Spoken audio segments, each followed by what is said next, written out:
రామానంద తీర్థ స్కూల్కి వెళ్లారు కేటీఆర్. పివి నరసింహారావు విగ్రహానికి పూలమాల వేశారు. విద్యార్థులకు బ్యాగులు, పుస్తకాలు పంపిణీ చేశారు. మధ్యాహ్న భోజన కార్యక్రమాన్ని కూడా కేటీఆర్ ప్రారంభించారు.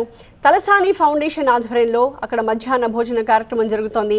స్కూల్కి తన వంతు సాయం చేస్తాము అని చెప్పి కేటీఆర్ కూడా హామీ ఇచ్చారు.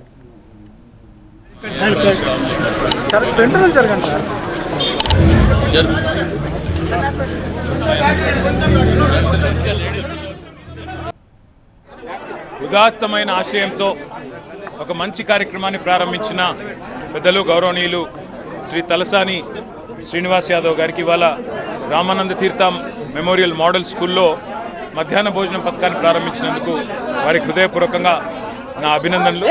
దాదాపు 250 మంది విద్యార్థులకి ప్రతిరోజు తన వ్యక్తిగత కెపాసిటీలో తన ట్రస్ట్ తరఫున ఈ కార్యక్రమాన్ని ఏర్పాటు చేశారు. నేను భోజనం తిన్నాను, చాలా చక్కగా, చాలా రుచికరంగా ఉంది. తప్పకుండా అదేవిధంగా ఈ స్కూల్ కోసం శ్రీనివాస్ యాదవ్ గారు అన్ని రకాలుగా అండగా ఉన్నారు. పెద్దలు శ్రీమతి వాణీదేవి గారి ఆధ్వర్యంలో నడుస్తున్న ఈ స్కూల్లో ఏ సౌకర్యం కావాలి అన్నా ఎప్పుడు కూడా నేను ఉన్నానంటూ ముందుకొచ్చారు తలసాని శ్రీనివాస్ యాదవ్ గారు.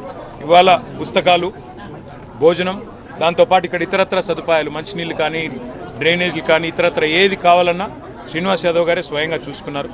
నేను వాణీదేవి గారికి కూడా మాటిచ్చాను, శ్రీనివాస్ యాదవ్ గారు ఎట్లా ఉన్నారు వారన్నీ చూస్తారు, కానీ నా వల్ల ఒకవేళ రేపటి రోజున ఇక్కడ ఏమైనా అడిషనల్ ఇన్ఫ్రాస్ట్రక్చర్ కానీ, అడిషనల్ కెపాసిటీ కానీ ఏమైనా కావాలి అంటే తప్పకుండా నా వంతుగా కూడా నేను వారికి ఉడతా భక్తిగా సహాయం చేస్తానని చెప్పి వారికి మాటిచ్చాను.